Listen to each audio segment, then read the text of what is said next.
Hello hi नमस्कार, मी रुही परत एक नवीन रेसिपी घेऊन आलेली आहे तुमच्याबरोबर. पडवळाची भाजी खूप सुंदर सोप्या पद्धतीने करता येणारी, झटपट अशी टिफिनसाठी किंवा अगदी सकाळच्या गडबडीमध्ये पटकन काहीतरी बनवायचे तर पडवळाची भाजी एकदम लहानांपासून मोठ्यांना आवडेल अशी टेस्टी अशी पडवळाची भाजीची रेसिपी बनवलेली आहे. व्हिडिओ शेवटपर्यंत नक्की बघा. सोपी करायला आणि खायला खूप टेस्टी अशी पडवळाची भाजी. करूया सुरुवात. इथे बघा असे फ्रेश पडवळ घेतलेला आहे मी. त्याआधी आपण व्यवस्थित साफ धुवून घ्यायचं. धुतल्यानंतर ते कापून घ्यायचे. कापून घेताना सगळ्यात पहिल्यांदा आपण त्याच्यामध्ये त्याचा जो मधला भाग असतो, इथे दाखवते मी तुम्हाला. हे बघा अशा पद्धतीने त्याच्यामध्ये जो बियांचा सगळा भाग असतो ना, तो आपल्याला सगळा आधी काढून घ्यायचा आहे. हा इथला म्हणजे त्याला कसा कडवटपणा वगैरे असतो, त्याच्यामुळे पूर्ण व्यवस्थित तो काढून घ्यायचा. काढण्याची सोपी पद्धत आहे. एक चमचा घ्यायचा आणि अशा पद्धतीने सरळ ते काढून घ्यायचं. अगदी इझी निघतं, पण हे पूर्ण साफ करून घ्यायचं. अशा पद्धतीने आपण सगळे आधी पूर्णपणे साफ करून घेऊया. आणि इतकी हेल्दी आणि व्यवस्थित अशी छान टेस्टी अशी आपली भाजी असणार आहे. त्याच्यामुळे अजिबात स्किप न करता व्यवस्थित व्हिडिओ बघा. मेजरमेंट सगळे डिस्क्रिप्शनमध्ये दिले. आता इथे मी दाखवते अशा पद्धतीने आपण हा पडवळ आहे तो पूर्णपणे कापून घ्यायचा आहे. एकदम बारीक कापायचा नाही, मग भाजी शिजल्यानंतर असं आहे ना त्याचा एकदम लगदा तयार होतो. त्याच्यामुळे थोडंसं जरा जाडसर असं कापून घ्यायचं आहे. हे बघा अशा पद्धतीने आपण ही सगळी भाजी आहे ती पूर्णपणे कापून घ्यायची आहे. लहान मुलं पण अगदी आवडीने खातील अशा पद्धतीची आपण बनवणार आहोत. त्याच्यामुळे मस्तपैकी नक्की ट्राय करा. आणि तुम्हाला रेसिपी आवडलीच तर मला नक्की कमेंट्स करून सांगा तुम्हाला ही पडवळाची भाजी आवडली.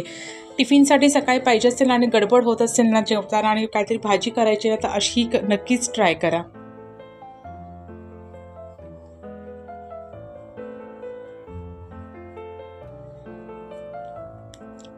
अशा पद्धतीने आपण सगळा पूर्ण पडवळ हा कापून घेतलेला आहे. आधीच आपण तो धुवून घेतलेला होता. आता आपल्याला भाजी करायची. सुरुवातीला एक 4 ते 5 टेबलस्पून तेल घ्यायचे. 1/4 टीस्पून जिरं, 1/4 टीस्पून मोहरी टाकून घ्यायची आहे. 5-6 कढीपत्त्याची पानं टाकून घेऊया. आणि इथे एक कांदा घेतला मी. कांदा मोठा होता म्हणून एक घेतला. छोटे असतील तर 2 घेतले तरी सुद्धा चालतील. हिरवी मिरची घेतलेली आहे. हिरवी मिरची साधारण 3 तरी घेतल्यात, कारण का थोडासा तिखटपणा त्याने येतो. बाकी आपल्याला जास्त काय त्याच्यामध्ये मसाले वापरायचे नाही आहे, त्याच्यामुळे मिरचीने फ्लेवर अजून छान येतो म्हणून मिरची इथे 3 घेतलेली आहेत. छोट्या होत्या म्हणून 3 घेतलेल्या आहेत. आता सगळं परतवून घेऊया. थोडंसं मीठ टाकून कांदा परत एकदा परतवून घेऊया आणि परत तो आपण झाकण ठेवून एक 10 मिनिटासाठी शिजवून घेऊया.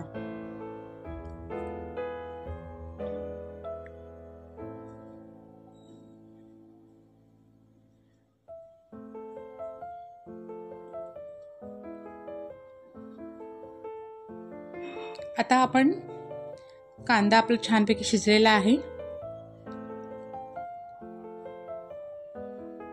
परत एकदा परतवूया. आता 1 टीस्पून आपण त्याच्यामध्ये हळद टाकून घेणार आहोत. हळदीचं प्रमाण थोडंसं जरा जास्त आहे, कारण का त्यानेच आपल्या भाजीला कलर आणि फ्लेवर येणार आहे. हळद टाकून घेतली आणि परत आपण सगळं परतवून घेऊया. आता इथे आपण पडवळाची भाजी नुसतीसुद्धा करू शकतो. इथे मी थोडेसे वाल घेतलेले आहेत, म्हणजे कडवे जे सोलून असे आपण साधारण 1 वाटी घेतलेले आहेत मी, ते आपण ह्याच्यामध्ये टाकून घेऊया. ह्याने भाजी इतकी सुंदर लागते, नक्की ट्राय करा. आता आपण ते सगळं मिक्स करून घेऊया. आणि आता आपण जे पडवळ कापून ठेवलेलं होतं ते सुद्धा आपण ह्याच्यासोबतच मिक्स करून घेऊया. पाण्याचा वापर पूर्ण भाजीमध्ये अजिबात करायचा नाही, कारण का पडवळामध्ये पाण्याचं प्रमाण असतं, त्याच्यानेच आपली भाजी शिजणार आहे. आपल्याला वेगळं पाणी टाकायचं नाही आहे. आता सगळं व्यवस्थित असं आधी सगळी भाजी आधी मिक्स करून घेऊया.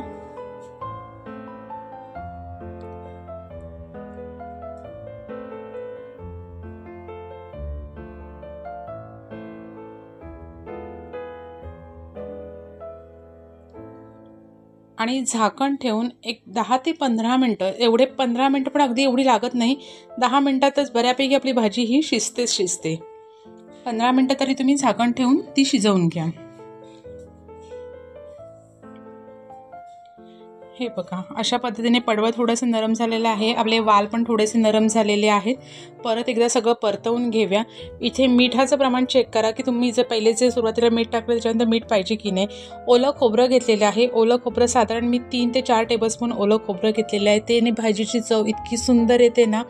ओलं खोबरं, 1 टीस्पून साखर टाकून घ्यायचे. साखर नाही गूळ टाकला तरीसुद्धा चालेल. माझ्याकडे आता गूळ संपला होता, मी साखर टाकून घेतली. सगळं मिक्स करून घेऊया. आता हे सगळं मिक्स करून झाल्यानंतर आपण त्याच्यामध्ये थोडीशी कोथिंबीर बारीक चिरून टाकायची आहे.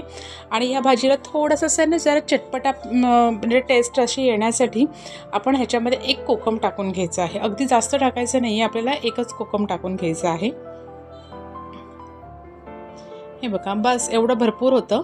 आणि आपण आता हे सगळं मिक्स करून घेऊया आणि एक 5 मिनटं अशीच भाजी झाकण न ठेवता परतवून म्हणजे वाफवून घेऊया. अशी झाकण ठेवायचं नाही, नाहीतर अजून त्याला पाणी सुटेल आणि आपली भाजी एकदम नरम खूप लगदा होऊन जाईल.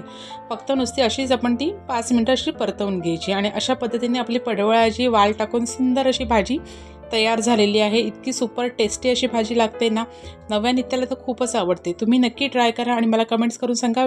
रेसिपी आवडली असेल तर व्हिडिओला लाईक करा, आवडत्या व्यक्तींना शेअर करा आणि रुईज किचन 22 सबस्क्राईब करा. चला आता परत एक नवीन रेसिपी नवीन व्हिडिओ घेऊन तुमच्यासोबत भेटेन. तोपर्यंत हा व्हिडिओ एन्जॉय करा. थँक्यू.